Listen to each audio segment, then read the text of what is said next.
Adding sound effects or music using MIDI is very similar to adding it using audio. Ordinarily, when you record MIDI, you've already got a MIDI keyboard attached. You'll add a track using that button, and you'll add a software instrument. Once you've added a software instrument, you can change the kind of sounds that GarageBand is using by double-clicking on the image of the piano and then going over to here on the right, where you can change through groups of instruments and the instruments that are available to you. So for instance, if I wanted to put some drum beats in particular points of action, I could click on percussion or drum kits. In this case, I'm going to find a bit of a fun one to do this example with first. I'm going to go to sound effects and I'm going to choose comedy noises. What this does is loads a keyboard full of lots of silly sounds so that I can actually record that.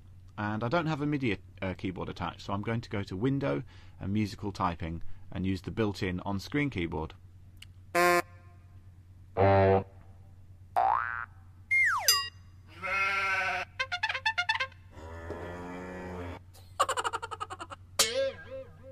So you can see that there are lots of fun sounds available in this keyboard, and I can just type notes on my laptop keyboard to play those. And then what I want to do is actually record those in time. So I hit record, I've hit record, and I press the sound effect exactly as I see it go past the project marker that I've added earlier on. So if I find that project marker now, I just want to make sure that my MIDI note is exactly in time with it. You can see the MIDI note actually starts a little bit after. So just like we did when we lined up the audio, I'm going to line up the start of the MIDI note that I've recorded in. And now if I play it back, I'm going to have that funny sound, sort of boing kind of sound, at the exact moment that it hits the project marker. So let's just have a quick listen to that. Just scrolling through, this is the detailed view here so that you can see exactly that it's touching the red line. And you can see as I move it, that gives you a closer up view down the bottom. You can get so close. And let's have a listen back. I'm just going to mute the original soundtrack so that you can hear that that's exactly in time with the action that's going on. There you are. You can see I actually got two peoing sounds.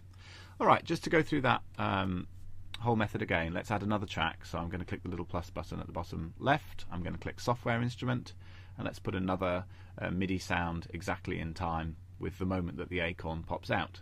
This time I'm going to go to drum kits, and I think I'll just choose a rock kit, so I'll just get a standard drum kit kind of sound.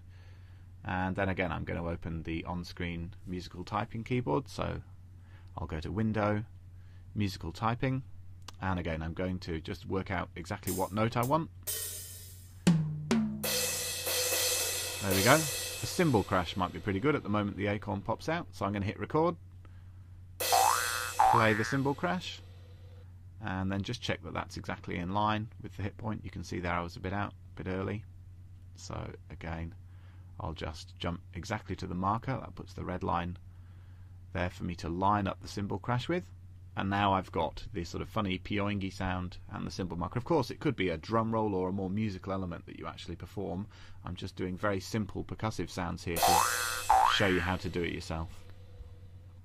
And that's as simple as it is. Now you can repeat that for each of the important points in your video. And